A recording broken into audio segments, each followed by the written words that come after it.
ومن ثمرات النخيل والأعناب تتخذون منه سكرا ورزقا حسنا إن في ذلك لآية لقوم يعقلون.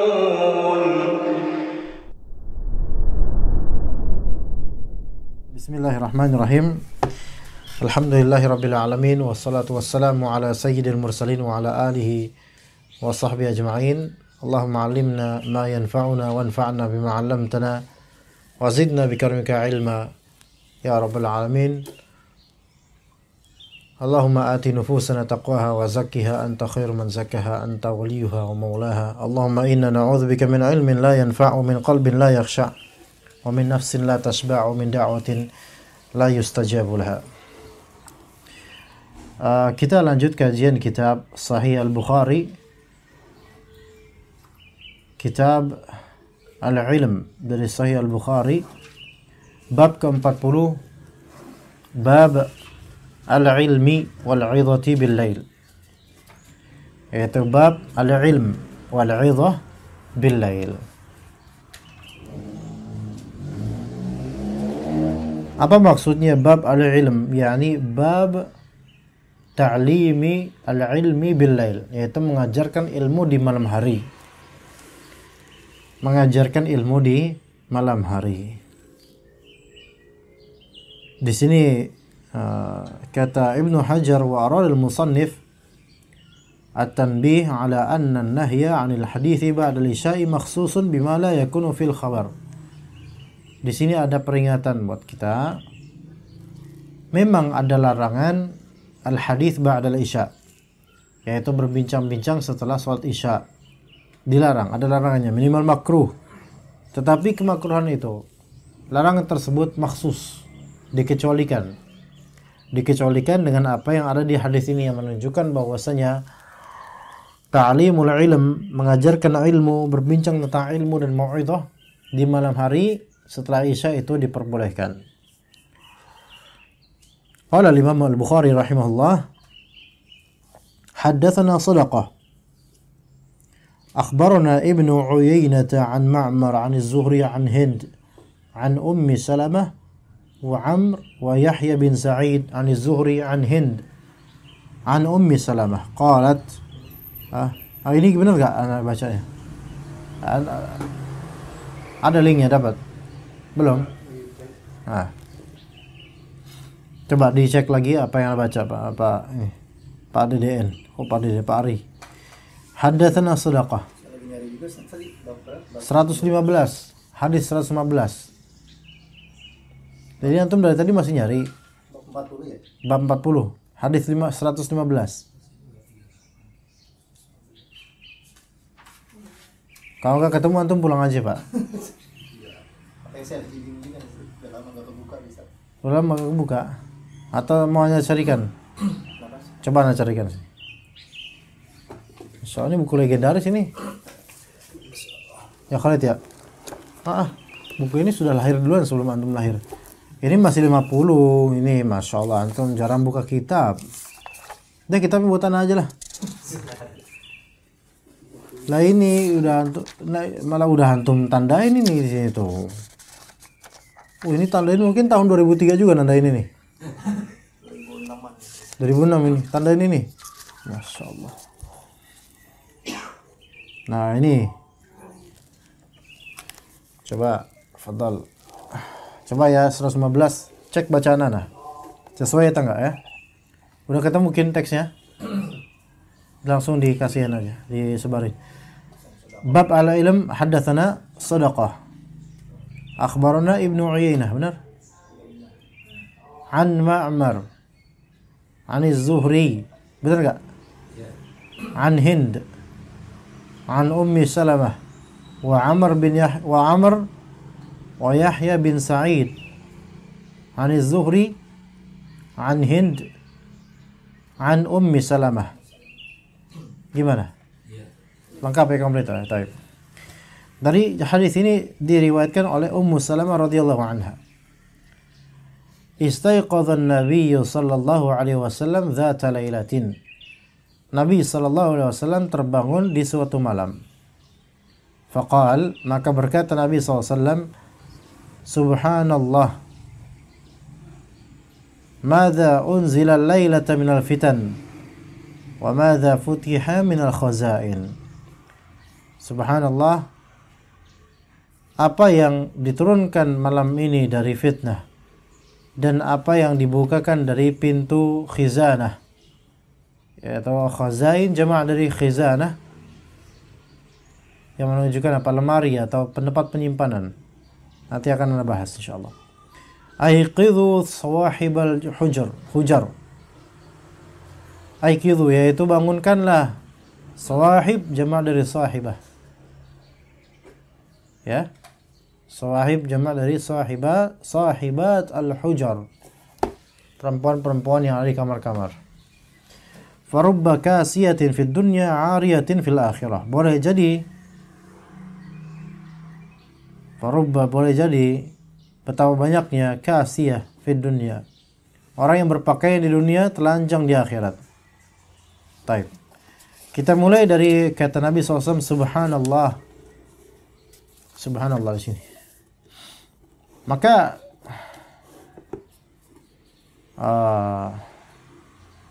ini menunjukkan bahwasanya diperbolehkan untuk kita mengucapkan subhanallah untuk sesuatu yang sifatnya menakjubkan, mengagetkan atau menakjubkan, itu boleh. Ya. Menakjubkan atau mengagetkan itu boleh. Ya. Seperti seseorang dia dapat nilai tinggi tiba-tiba padahal sebelumnya itu jelek sekali, subhanallah. Takjub gitu. Kaget ya. Kemudian tiba-tiba antum naik motor, tiba-tiba ada pohon bruk jatuh di depan antum, subhanallah. Itu bisa. Ya, itu bisa. Baik dalam konteks baik ataupun konteks mengenaskan, itu tetap bisa subhanallah.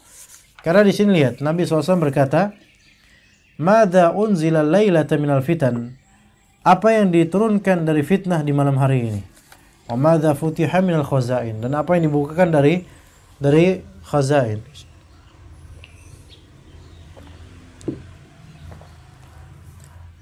Alhamdulillah. Madza unzila lailata minal fitan. Malam ini apa sih fitnah yang diturunkan? Ya. Madza unzila al-lailata minal fitan. Ya. Maksudnya al-inzal di sini kata para ulama yaitu i'lamul malaikati bil amril maqdur. Yaitu para malaikat itu memberitahukan tentang hal yang telah ditakdirkan. Ya, atau Nabi SAW ketika itu terbangun, Nabi SAW kan tadi tidur, terus terbangun bilang subhanallah, madza unzila lailata minal fitan. Kemungkinan ketika Nabi SAW tidur mendapatkan wahyu beliau alaihissalam dengan apa yang akan terjadi dari fitnah pada waktu yang dekat. Begitu maksudnya. Ya. Tapi ingat kalimat-kalimat subhanallah, madza unzila alaihi minal fitan wa madza futiha minal khazain, ini bukan lafal yang bisa kita berta'abbud dengannya. Ini bukan lafal zikir. Artinya jangan hadis ini kemudian antum gini. Di antara sunnah Nabi SAW ketika kita bangun tidur terkaget adalah subhanallah, madza unzila lailatan minal fitan. Enggak. Ini bukan kalimat ta'abbudi, ini bukan kalimat doa yang menjadi asar untuk kita ikuti. Melainkan kita pahami maknanya dan pelajari kandungannya. Bukan kita ikuti lafalnya untuk zikir dan wirid kita setelah bangun tidur. Subhanallah, madza unzila al-lailata minal fitan. Al-laila di sini dzaraf zaman. Yaitu pada malam ini diturunkan al-fitan.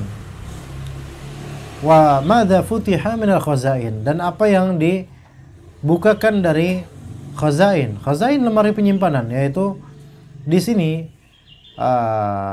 khazain jamak khazanah adalah suatu takbiran atau ungkapan tentang rahmat, kasih sayang. Jadi khazain di sini maksudnya adalah ar-rahmah. Ya. dan kerap kali azab itu ditakbirkan atau diungkapkan dengan kalimat fitan. Ya, jadi rahmah. Kalau rahmat nama orang jadi rahmah, kasih sayang Allah itu kerap kali diungkapkan dengan lafal khazain atau khizanah. Dan azab kerap kali diungkapkan dengan lafal fitnah. Maka segala fitnah itu azab. Walaupun fitnah itu mencegah fitnah tersebut hanya berkisar di satu orang saja, maka orang ini kena azab dengan fitnah tersebut. Jadi ketika seseorang terfitnah, dia sedang mengalami azab. Misalnya fitnah homoseksual misalnya. Ya, seseorang dia menyukai sesama jenis laki-laki yang dia sukai. Na'udzubillah min dzalik. Padahal dia laki-laki, sesama laki-laki. Maka ini adalah fitnah. Artinya ini adalah azab. Ya, karena menyukai sesama jenis ini ada azab. Perbuatan itu sendiri adalah suatu azab dan fitnah. Itu. Maka subhanallah, madza unzila lailata minal fitan. Ini seperti ada isyarat bahwasanya para malaikat itu ada yang mengabarkan kepada Nabi SAW, mewahyukan, Allah Ta'ala mewahyukan di tidurnya Nabi SAW sehingga terbangun. Ya. Nah, difahami di sini khazain. Boleh dikatakan khazain di sini adalah khazain Faris war Rum wa ghairihima mimma fataha ala sahaba, mimma futiha ala sahaba. Jadi khazain ini, tempat penyimpanan ini bisa dipahami bahwa maksudnya khazain ini adalah khazainnya Persia dan Romawi, yang para sahabat akan dibukakan untuk para sahabat akan menguasai mereka, Persia dan Romawi. Jadi seolah-olah Nabi SAW bangun tidur, subhanallah, akan ada fitnah. Telah dikabarkan malam ini akan ada fitnah dan akan dibukakan pintu-pintu rahmah, yaitu pintu-pintu treasure. Apa treasure? Harta warisan, harta peninggalan. Ini seperti ada korelasi. Para sahabat nanti akan menguasai Romawi, akan mengalahkan Rum, ghulibatir Rum dan Persia. Dan kalau sudah memenangkan peperangan melawan Rum dan juga Persia, maka akan lebih besar lagi penghasilan para kaum muslimin dan kekayaan mereka. Dan seolah-olah di sini Rasulullah SAW menyebutkan bahwasanya itu bisa menjadi fitnah. Itu bisa menjadi fitnah. Bismillah.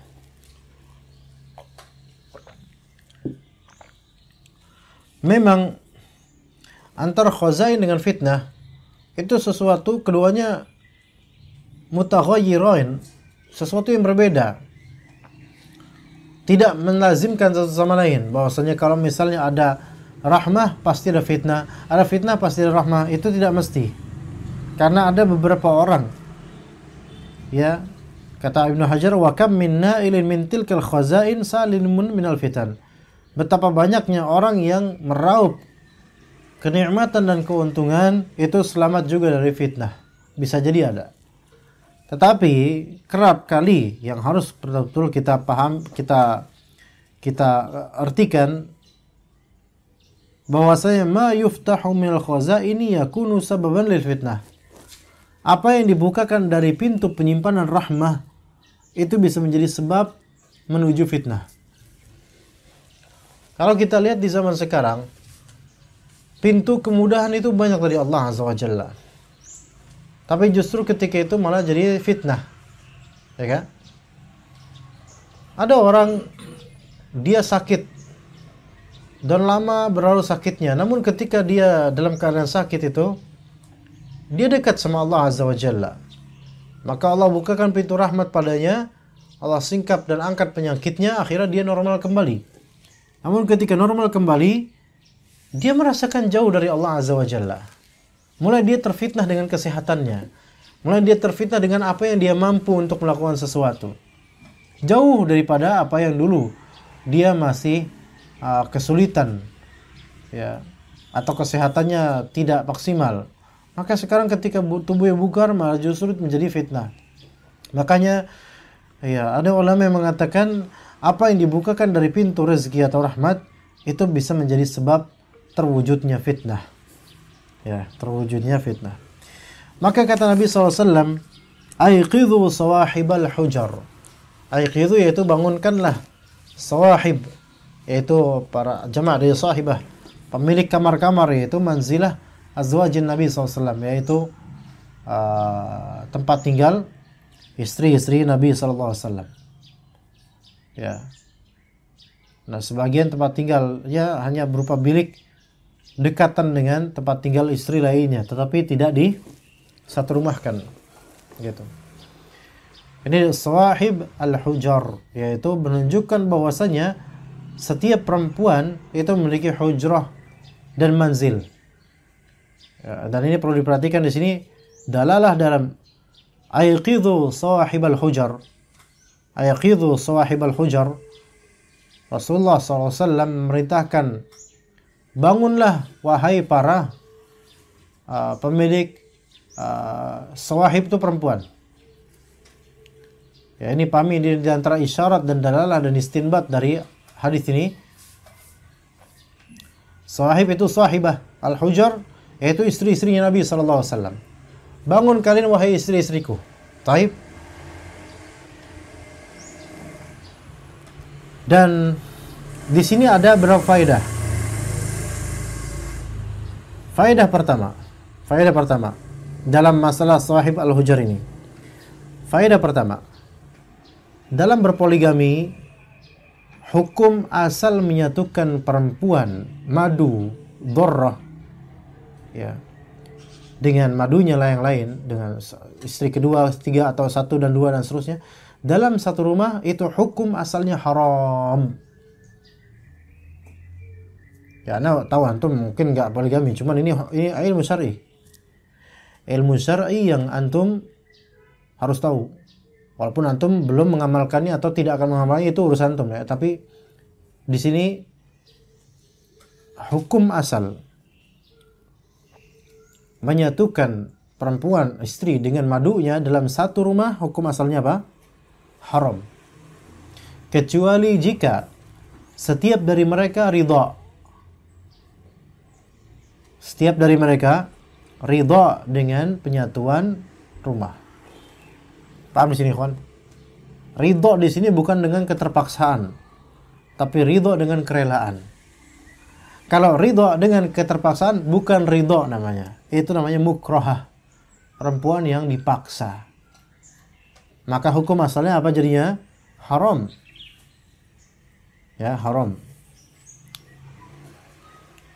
Kalau misalnya dengan alasan bahwasannya kalau misalnya beda rumah butuh uang kontrakan lebih ya Kak, maka berarti antum belum siap poligami. Ya Pak, ada ya?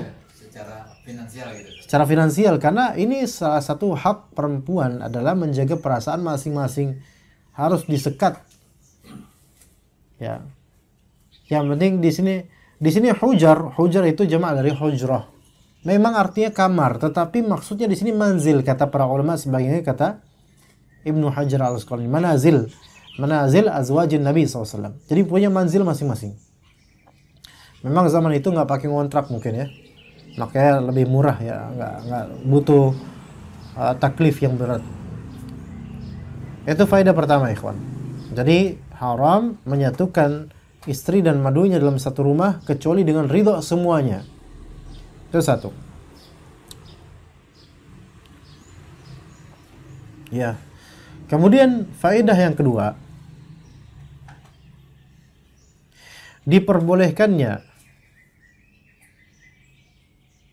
membangunkan istri dan madunya dalam satu malam. Kan hukum asal kalau misalnya ta'adud atau poligami, ini satu istri kedua, istri ketiga, itu kan malamnya hak-hak mereka masing-masing ada sendiri kan? Senin istri pertama, Selasa istri kedua, Rabu istri ketiga misalnya. Taib, dalam suatu malam boleh antum seorang ab boleh untuk apa? Untuk membangunkan mereka semua dalam satu malam, berpindah rumah, bangunin mereka. Faham di sini? Tahajud gitu, Ustaz. Untuk tahajud, maksudnya membangun untuk tahajud, bukan membangunkan untuk main game. Tetanggaan berarti Ustaz ya kali ya. Rasulullah tetanggaan rumahnya. Tetanggaan. Cuman kalau zaman sekarang perempuan tidak sebaik dulu mungkin ya di zaman sahabat, sehingga kalaupun tetanggaan jangan sampingan, jangan deketan. Kalau sekarang rame kalau deketan. Iya, tetapi boleh deketan, hukum asalnya dalam Islam boleh, dan itu bagus sebenarnya. Sampingin langsung rumah istri kedua itu boleh. Yang penting ada manzil beda. Itu hak mereka masing-masing. Ya, tidak disatukan kecuali dengan keridhaan mereka. Keridhaan semua dari mereka sama sekali, keridho, bukan terpaksa, bukan diancam, bukan. Kalau kamu nggak ridho, saya ceraikan kamu, ini nggak boleh. Ya. Tapi kemudian dengan ini semua juga Nabi SAW melakukan penggiliran jima' dalam satu malam, sehingga beliau mengitari manzil-manzil istri-istrinya, dan ini boleh. Tapi harus adil, dalam satu malam semuanya dapat. Itu bisa. Karena Rasulullah SAW memiliki power yang lebih daripada umumnya laki-laki. Tapi kalau misalnya antum melakukan itu, bisa nggak? 2 istri atau 3 istri dalam satu malam? Insya Allah bisa. Kalau misalnya Allah mampukan. Ya, kalau memang punya kekuatan, bisa. Tapi harus semuanya satu malam. Minum ramuan. Kadang nggak perlu ramuan, Pak. Kadang-kadang memang Bisa ya? memang ada beberapa laki-laki yang libidonya tinggi. Ya, ada beberapa laki-laki yang libidonya tinggi. Ya. Punya kekuatan yang dahsyat. Yang satu aja nggak cukup gitu dalam satu malam. Iya. Dan beliau melakukannya dalam satu mandi. Iya. Artinya langsung istri pertama, kedua, dia ke manzil masing-masing. Itu bisa. Tapi harus adil semuanya dapat dalam satu malam. Artinya masing-masing setelah itu mandi atau gimana? Atau yang terakhir baru mandi? Ya, habis terakhir sebelum subuh mandi. Iya. Kemudian ikhwan, di sini al-iqadh, aiqidhu sawahibal hujar. Bangunkanlah para penghuni kamar, yaitu para istri-istri Nabi SAW. Dan di sini kata Nabi SAW di hadis lain, ibda binafsika thumma biman ta'ul. Mulailah dari dirimu sendiri, kemudian siapa yang kamu tanggung, yaitu para istri. Ini mencakup nafkah, mencakup nasihat, mencakup ketaatan. Maka mulai dari dirimu. Jangan kita tarbiyah istri untuk ketaatan, kita sendiri nggak memulainya gitu loh. Kita nyuruh istri supaya berdandan, harum, dan seterusnya, tetapi diri kita nggak menunaikan hak itu juga untuk istri kita. Sesungguhnya istri-istri kita juga ingin melihat kita itu nampak ganteng, baik gitu loh. Sebagaimana kita menuntut istri kita untuk cantik dan seterusnya, maka kita juga harus penampilannya baik gitu. Bukankah begitu Khalid? Kepikiran antum? Kebayang apa enggak? Kebayang? Masya Allah. Ya. Masya Allah. Ya, kemudian kata Nabi SAW, farubba kasiyatin ariyatun fi farubba kasiyatin fid dunya ariyatin, dan ada juga riwayat ariyatun fil akhirah. Boleh jadi ada perempuan yang memakai baju di dunia tetapi di akhirat telanjang. Tapi bukankah semua manusia di akhirat itu akan telanjang? Dan rubba di sini Ibnu Malik ya beristilah dengan farubba kasiyatin ini, beristilah dengannya bahwasanya rubba itu litakthir, yaitu menunjukkan banyaknya perempuan yang di dunia itu berpakaian namun di akhirat telanjang. Kembali ke yang tadi, bukankah semua manusia ketika dibangkitkan dari kubur itu telanjang? Sah, telanjang. Kecuali an-naihah, perempuan yang suka meratap. karena kematian seseorang dan meratap dengan sengaja, maka sirbalnya pakaiannya itu dari qatiran, yaitu dari apa? Dari ter aspal yang panas. Ya, sehingga tidak telanjang begitu saja, melainkan ditutupi dengan keburukan panasnya pakaian. Ya, itu dikecualikan sebagai dalam hadis Nabi SAW. Taib, maksudnya telanjang di sini gimana? Artinya segala libas dan pakaian yang dia bangga-banggakan di dunia itu tidak ada artinya sama sekali untuk akhiratnya. Bahkan bisa menjadi bala dan pembeban berat ujian. Dia penambah beban berat pertanyaan dia akhirat. Ya. Maka seseorang ketika dia berpakaian hendaklah dia mengingat nasib nanti bagaimana di akhiratnya dengan pakaian ini, apakah tetap menjadi kebanggaannya atau tidak. Karena kerap perempuan itu berpakaian di dunia padanya ada sisi tafakhur. Padanya ada sisi tafakhur, dan itu maklum dari perempuan. Membanggakan ini, membanggakan itu, dengan segala mereknya dibanggakan. Kemudian pokoknya beda sama laki-laki, ikhwan. Antum di sini ana pakai apapun, batik model apapun atau sarung model apapun, antum tidak akan memberikan ana nilai tertentu, ya kan? Biasa aja kan? Biasa aja. Mungkin saja baju yang dipakai oleh Rega ini harganya mungkin 5 juta mungkin. 35 juta, Masya Allah. 35.000 ya. Itu keset apa baju? 35.000. Harganya 35 nih, kodenya 40.000. Masya Allah. Aneh gak mahal-mahal nih baju Ustaz. Enggak mahal-mahal. Enggak usah mahal-mahal. Yang penting antum berbaju, kasih ya itu. Kelihatan berbaju lah yang penting itu kan. Laki-laki kan enggak begitu mikirin itu kan. Fulan bajunya mahal, itu. Ya mungkin ada kadang-kadang, tapi udah selesai itu enggak ada bincangan lagi tentang baju. Tapi kalau perempuan beda.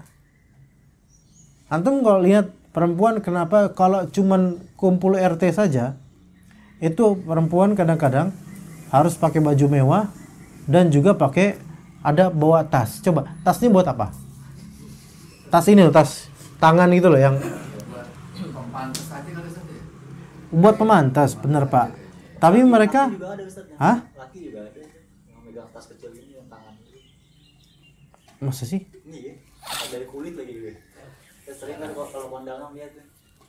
Mungkin butuh, mungkin dia, mungkin itu bawa, Surat-surat gitu. mungkin bawa sesuatu. Mungkin kalau laki-laki insya Allah ada kebutuhan lah kalau biasanya gitu ya. Tapi perempuan kan, kalau perempuan umum semua kayak gitu. Bawa tas. Coba kalau lihat isinya paling dompet kan? Oke, bawa dompet lah. Tapi tasnya itu kemudian apa? Ada ininya, ada haura mereknya. Ya. Dan Anda yakin rata-rata KW, bukan KW, palsu. KW super. KW 3 ya. Iya. KW Super masih bagus itu Pak, original dan bagus itu KW Super original. Enggak, bukan KW. KW itu masih original. Palsu. Hah? Iya, dengan merek-merek yang dipalsukan. CK misalnya, merek CK Calvin Klein misalnya. Asal tempelnya itu kan. Bukan asal tempel. Emang dijual di Cilitan, di mall juga kadang, pasar, di mana-mana dijual. Dan itu pakai brand-brand barat.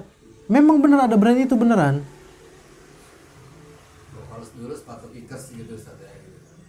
Ya, sepatu.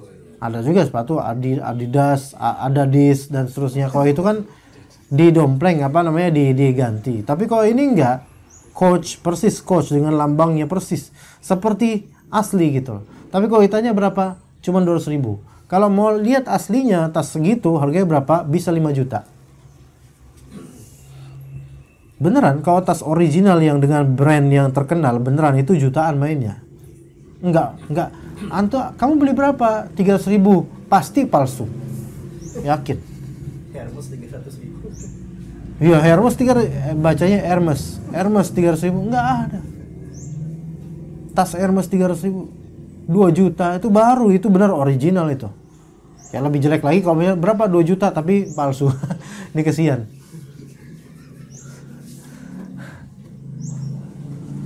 Coba apa ya, kan itu untuk menunjukkan apa? Status sosial. Oke. Mungkin bisa dengan alasan fa amma bi ni'mati rabbika fahadits. Sesuaikan statusnya. Tetapi kalau misalnya tidak ada kepentingan lagi, antum apa benefit dari itu gitu loh? Apa benefit dari itu? Kalau misalnya sudah pakai itu, kira-kira udah dianggap, terus apa benefit dari itu? Untuk perempuan ya? Apa coba contohnya?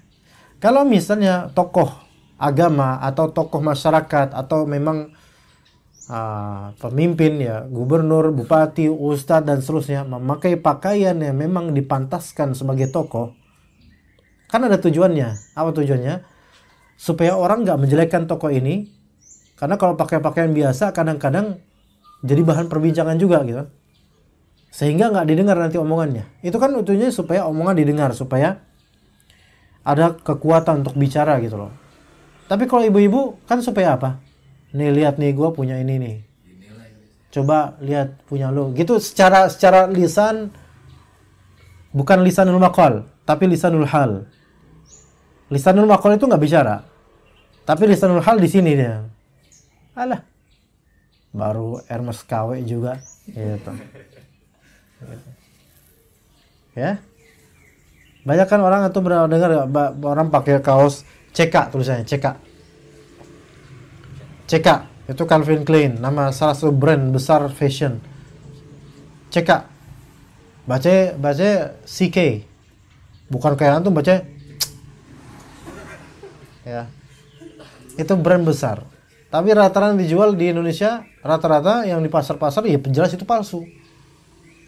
Makanya penghasilan di situ sepertinya nggak halal itu orang-orang yang parfum juga, parfum refill dengan apa namanya, nama-nama yang diambil dari mereka, yaitu khawatirnya tidak berkah atau tidak halal. Ya, jadi boleh jadi orang di dunia ini membanggakan kisahnya, membanggakan kiswahnya atau pakaiannya hanya sebatas untuk kebanggaan bahwa saya itu lebih dari kamu gitu loh. Nggak ada lebih dari itu, khalas. Cuman kebanggaan doang, dan supaya dibincangkan bahwasanya dia statusnya beda. Masuk ke dalamnya hal-hal kayak gini, yaitu ketika membanggakan rumah, bahkan sampai membanggakan piring-piring unik dalam rumahnya yang menunjukkan dia tuh mewah. Maka hati-hati dengan ancaman farubba kasiyatin fid dunya ariyatin fil akhirah. Ya. Taib, di sini ada isyarat dari Nabi SAW, hendaknya suami itu membangunkan istrinya. Ya, terjadi gimana kau antum? Istri membangun suami ya kau antum? Suami membangunkan istrinya untuk sholat malam. Jangan sampai istri ini ghafil dari ibadah. Memang betul istri ibadahnya adalah tinggal di rumah, menjaga harta suaminya, menjaga kemaluannya, menjaga kehormatannya, kemudian mendidik anak-anaknya, itu ibadah besar. Mengurus suami dan di dapur masak, dan itu ibadah besar. Tapi jangan sampai kesibukan tersebut melalaikan dari ibadah salat dan semisalnya. Ya. Apalagi di sini ada isyarat dari Nabi SAW, jangan sampai ya'tamiduna ala kauniha azwajan Nabi SAW. Jangan sampai para istri-istri Nabi ini bertumpu pada keadaan diri mereka sebagai istrinya Nabi. Saya istri Nabi loh. Seolah-olah langsung selamat loh, salam segini terus. Ummul mukminin radhiyallahu anhum. Dan ini juga teguran untuk siapapun yang merupakan istrinya tokoh, istrinya ustadz. Benar ada beberapa istrinya ustadz yang istrinya tokoh ustadz yang membanggakan status dirinya sebagai istri ustaz. Imma dengan cara memperkenalkan diri kepada orang bahwa saya anak istrinya Ustaz Fulan gitu. Ya. Imma di depan teman-temannya yang teman-teman tahu dia istri Ustaz Fulan. Namun kemudian merasa diri itu lebih mempesonakan dibandingkan akhwat lainnya. Ya. Ada pula dalam suatu daurah ada diceritakan. Daurah orang-orang kaya yang biasa di hotel. Dan diisi oleh salah satu ustadz yang punya istri berapa varian. Maka salah satu istrinya juga juga ada di daurah tersebut. Dan di hadapan akhwat-akhwat atau ummahat lainnya, istri ini memakai gelang di kaki. Apa tuh yang gelang yang bisa bersuara atau semacam itu. Iya, kerincing. Atau semacam gelang di kakinya dipasang. Itu di depan akhwat umat pengajian kelas elit ya. Maka kemudian itu buat apa Apa kata dia? Buat muasin ustadz gitu. Maksudnya buat muasin istri suamiku. Kira-kira gimana menurut antum di sini? Ada nggak sisi kesongongan dia? Ngerti nggak cerita anak? Ngerti nggak cerita anak? Anak kecil aja ngerti Pak Adek. Iya. Maksudnya di sini dia ingin menampakkan pada jemaah ummahat bahwasanya lihat saya istrinya ustadz. Saya pakai ini untuk memuaskan ustadz. Untuk menampakkan dirinya dengan lihat nih ustadz yang isi kajian tuh ustadz suami saya. Dan saya tuh romantis tahu sama dia gitu loh. Dan ini terjadi wallahi, terjadi real. Ya. Ustadz ya, udah ini terjadi tahun 2018-an dengar kayak itu udah lama. Hati-hati dengan hal-hal yang hanya dengan bermaksud membanggakan saja, bukan untuk tahadduts bin ni'mah, enggak, membanggakan saja. Maka dikhawatirkan di akhirat itu enggak ada nilainya di akhirat. Sehingga yang dia di dunia itu dengan kasih yaitu betul-betul berpakaian luar biasa dan kementang-mentangannya itu membuat dia enggak dapat apa-apa di akhirat. Ya, maka jangan mentang-mentanglah di dunia. Ya, banyak pejabat mentang-mentang. Emang di akhirat kemudian dia dapat apa? Kan itu. Pakai mobil Fortuner ya dengan plat khusus ya. Plat khusus yang membuat semua tukang parkir lebih mendahulukan dia daripada yang lain ya kan? Semua Mr. Cepek itu atau Pak Ogah pasti mendahulukan yang plat seperti ini. Dan dia juga dengan egonya pengen langsung cepat gitu, pengennya ngebalap dan seterusnya. Yang motor ditintinin gitu loh. Iya, karena suara-suara itu, suara-suara mainan anak-anak gitu kan. Membuat yang depannya kemudian deg-degan, waduh di belakang diteror gitu kan. Kebanggaan-kebanggaan seperti itu apa hasilnya di akhirat gitu loh. Ya. Jadi jangan mentang-mentang di sini Nabi SAW mentarbiah istri-istrinya agar tidak mentang-mentang statusnya sebagai istri Nabi kemudian mereka tidak ibadah. Kan kami kan sudah punya suami seorang Nabi gitu loh. Umatnya aja yang bukan keluarga diberi syafaat apalagi istrinya yang tercinta kan gitu logikanya. Enggak, Rasulullah SAW tidak ingin begitu. Ya, melainkan Rasulullah SAW mentarbiah semuanya. Baik, berikutnya bab as-samari fil ilm. Bab as-samar fil ilm. As-samar di sini maksudnya adalah malam yang samar. Makanya bahasa Indonesia samar. Juga coklat itu samar. Coklat itu asmar. Perempuan coklat samra atau samirah. Laki-laki namanya samir itu artinya coklat dia. Kita ini samir, rata-rata samir. Makanya coklat itu perpaduan dia dibilang gelap total enggak, dibilang terangnya aja enggak. Makanya samar-samar kan gitu bahasa kita, samar-samar. Ya. Haddatsana Sa'id bin Ufair qala haddatsana Al-Laits qala haddatsani Abdurrahman bin Khalid an Ibn Shihab an Salim wa Abi Bakr bin Sulaiman bin Abi Khaythamah anna Abdullah bin Umar qala shalla bina an-nabiy sallallahu alaihi wasallam al-isha fi akhir hayatihi فلما سلم قام فقال أرأيتكم ليلتكم هذه فإن رأس مئة سنة منها لا يبقى ممن هو على ظهر الأرض أحد.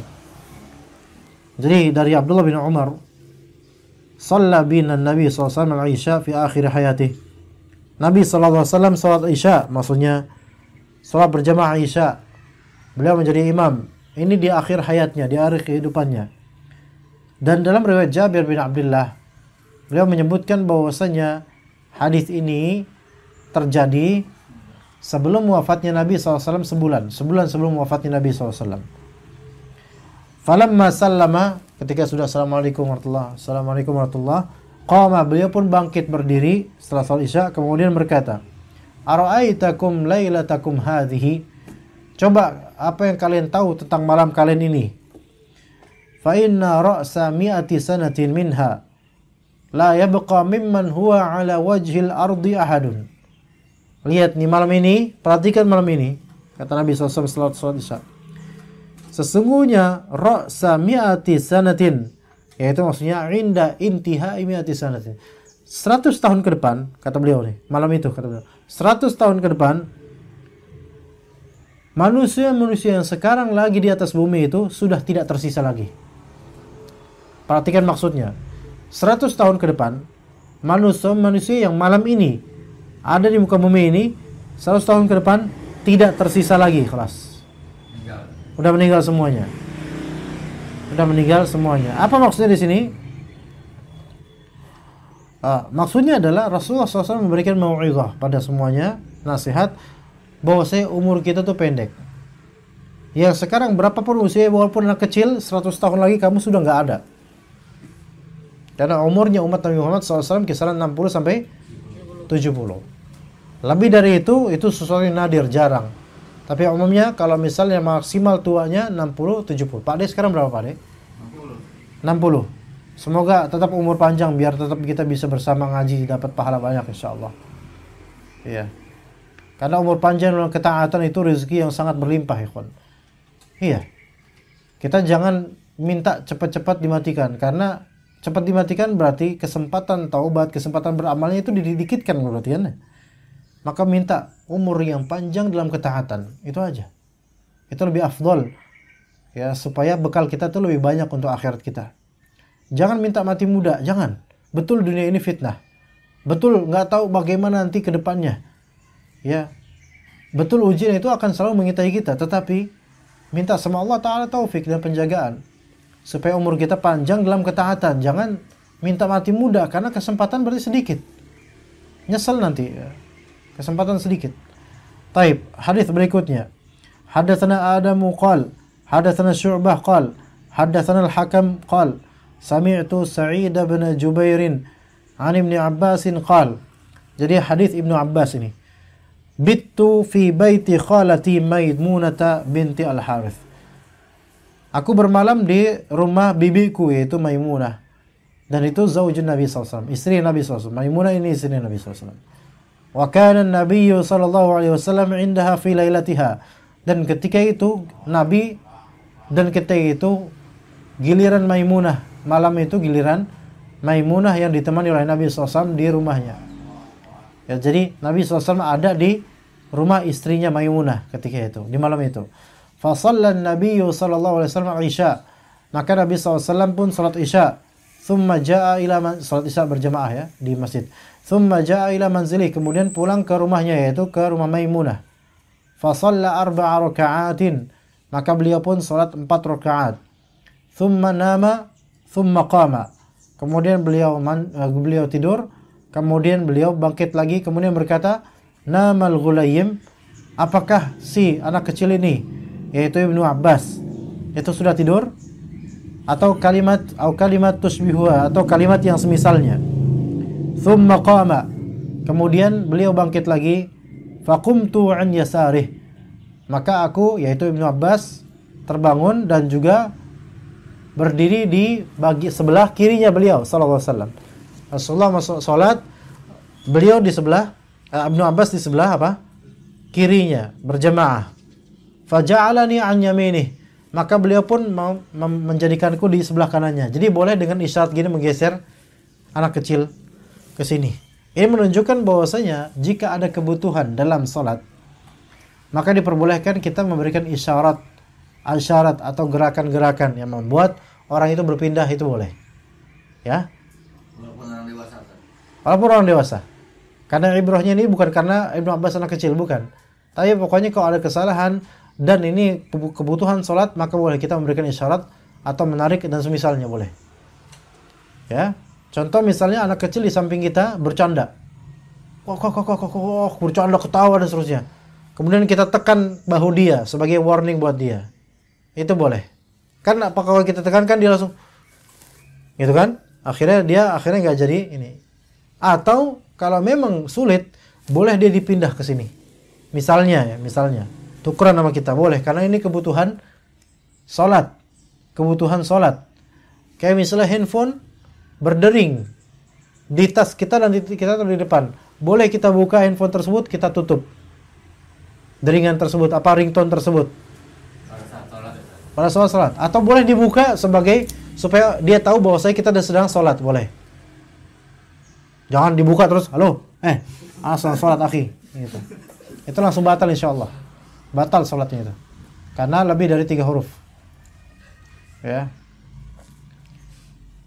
Jadi kalau kebutuhan sholat, maka boleh gerak seperti itu. Kalau misalnya makmum kita anak kecil atau orang dewasa, kemudian dia sendiri dan dia agak ke belakang, dan kita punya madhab, ikut madhab yang sejajar kan, maka boleh kita majukan dia. Kalau dia nggak mau, karena mungkin dia ikut madhab umumnya orang Indonesia, maka biarkan dia. Jangan akhirnya dia pengen mundur, kita giniin, akhirnya berebutan. Ya, maju nggak lo? Ya. Jadi kita nggak usah mundur, sebagai imam itu nggak usah mundur. Enggak lah, dialah yang maju, jangan kita yang mundur. Karena kita imam masa nurutin makmum. Nah gitu, jadi dia majuin. Emang dia nggak mau, ya udah biarin, jangan dipaksa. Ya. Nah gitu, kemudian dibawa oleh mereka, ya, dialihkan oleh Nabi SAW ke arah kanan. Kemudian fasalla 5 rakaat, maka beliau pun salat 5 rakaat. Ini menunjukkan bahwasanya witir boleh 5 rakaat langsung. Thumma shalla raka'atain, kemudian salat 2 rakaat lagi. Thumma nama. Ini menunjukkan setelah witir boleh lagi antum salat genap, boleh, tafadhal. Boleh. Thumma nama, kemudian beliau tidur hatta sami'tu ghatitahu atau khatitahu. Ghatit yaitu suara nafas orang tidur. Enggak, ngorok itu beda. Ngorok itu bukan ghatit. Ngorok itu ada nama lain selain ghatit, namanya nakhir. Karena namanya nakhir, gitu. Itu ngorok, namanya nakhir. Tapi kalau ghatit itu nafas. Nafasnya orang tidur beda kan? Coba Pak Niman kedengeran napasnya Pak? Kalau ngorok beda, kalau ngorok lebih keras. Gitu ya. Beda-beda orang ngoroknya, kelasnya beda-beda ya. Tapi ngorok namanya nakhir. Kalau nakhir ngorok itu menunjukkan dia sudah tidur dalam dia. Tapi kalau cuman, nah kadang-kadang pas kayak gini sesekali langsung gitu kan. Ada orang kayak gitu kan, kaget gitu. Itu insya Allah masih belum tidur nyenyak, mudah-mudahan. Kalau memang dia tadinya masih terasa. Nah, maka aku mendengar ghatitnya. Tsumma kharaja lis-shalah, maka beliau pun kemudian pas mau subuh beliau menuju ke mushola, menuju ke masjid untuk sholat. Tanpa wudu, di dalam riwayat lain tanpa wudu. Ini menunjukkan bahwasanya naum secara zat, tidur secara zat bukan pembatal wudu. Ya. Tetapi naum itu muzinnatu al-hadath. Naum itu adalah keadaan berpotensi hadas. Tetapi tidur, naum secara zatnya bukan pembatal wudu secara hadas, secara zat, bukan. Tapi berpotensi, makanya sebagian ulama memasukkan tidur sebagai pembatal wudu bukan karena dia membatalkan wudu, tetapi karena berpotensi. Entah kentut tanpa sadar, entah apa, dan seterusnya. Ya seperti itu ya. Jadinya yang lebih tepat adalah kalau dia tidur namun tidak begitu nyenyak dan dia masih qalbunya itu atau ingatannya atau pikirannya itu masih normal di alam dunia ini biasa, maka dia tidak membatalkan wudu ya. Sepertinya apa? Kayak Jumatan gitu. Jumatan orang ya. Nah itu beda-beda juga. Ada yang tidurnya sampai ngorok, kayak itu batal. Ngeces, batal. Ngelindur, ngigo, batal. Apalagi ngelindurnya dan ngigonya itu khutbah juga gitu loh. Jadi persaingan. Ya. Jadi khotib ini, karena dia ustad. Ya begitu. Untuk Sahih Bukhari kita sampai hadis 117 saja, nanti kan diatur lagi sampai hadis 117 karena kita ada kajian lagi insyaallah. Kita cukup sampai sini. Wassallallahu ala nabiyyina Muhammad wa ala alihi wa sahbihi ajma'in. Subhanakallahumma bihamdika asyhadu an la ilaha illa anta astaghfiruka wa atubu ilaik. Assalamualaikum warahmatullahi wabarakatuh.